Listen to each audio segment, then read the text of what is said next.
I wanted to take a moment first and foremost and thank all of you who have been sending along your prayers and support and encouragement. It has meant the world to me, and I appreciate each and every one of you, and I'm very thankful for the prayers that you've been offering up on my behalf. And I think it's time right now. I really just need to start out by apologizing. I have, well, to all who read this and those who don't, you have my deepest and my most sorrowful and my most humble apology.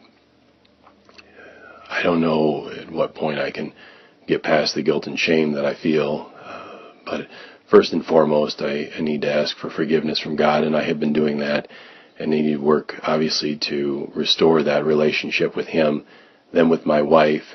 We've been working through these issues for several months. I've let so many people down. I'm going to stop just for a second and kind of give you the background on the email. I think that's seems to be the biggest issue in regards to this, and it was obviously it just doesn't make any sense or fit my character. It doesn't fit what people know about me, and so I think it's important to kind of lay the foundation in what was happening at that moment. And there's a little more to this story than what has been really reported and what I've shared really with anyone outside of my own family. And as they say in politics, it's not the act that violates the people's trust, it is the cover-up, and I agree. I hate the idea of having my trust and confidence abused, and I certainly did not do so lightly in those moments. What I did and how I did it, if you listen to the news media, was simply inexcusable. I will just tell you the rest of the story, and then you can make up your own mind either way about me. I did the email, and this is why. On or about May 19th, I started receiving anonymous texts that resulted in a blackmailing scheme to blackmail me into doing whatever they were requiring. In no way could I ever submit to that sort of pressure, and so I simply refused and instead set out to do what I could do to expose the person or persons involved.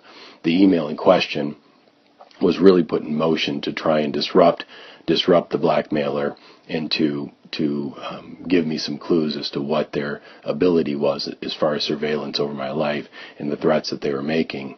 And it was all done in a pressure cooker, and it was all done in a situation that really didn't allow, and I would just say it put me in a situation where a bad choice, or however you want to look at it, was the choice that I made.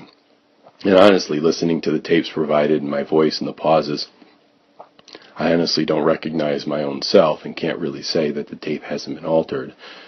I was running on no sleep for days and little to no food and was simply on autopilot. That may not make sense to you given what I'm about to tell you, but it is the truth. I was attempting to do several things with that email in question, and first was to offer disinformation and to sort of agitate the situation, not understanding if this was coming from my own staff or if it was coming from outside, and also to disrupt the anonymous blackmailer and whatever the immediate plan that he had. And two, it was an attempt to expose the network and its reach, and three, to see if he knew who had done the email and how long it would take for him to know. It was also to buy some time to figure out what and who was involved. And unfortunately, it was to discredit any release of information, whatever information at that point was going to be released. It was over the top. It was wrong. And as soon as the steps were taken, I can tell you how that worked out.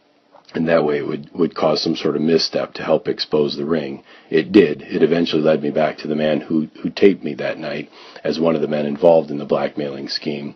Later, when he told me that he had enough to burn me down, I had my confirmation. It became clearer later on the blackmailer had access to my computers, my phone, my texts, my conversations, and my whereabouts. Ben apparently has many more hours of tape on me, and both he and his political partner, Josh Klein, have informed me they have more than enough evidence to say what they want to burn me down. You'll have to decide if these are the innocent efforts of a former employee to exploit the actions of his supervisor, or if this is a political hit. I was given the choice to resign or my actions would be exposed. It's a hard choice. You can walk to the microphone and simply say, due to family reasons or health, you are, and then fill in the blank. and then just let it remain as a weight over you for the rest of your life. Or you can simply say to your adversaries, bring what you have and do what you have been building up to do, and let the public decide. It was the hardest decision I've faced politically.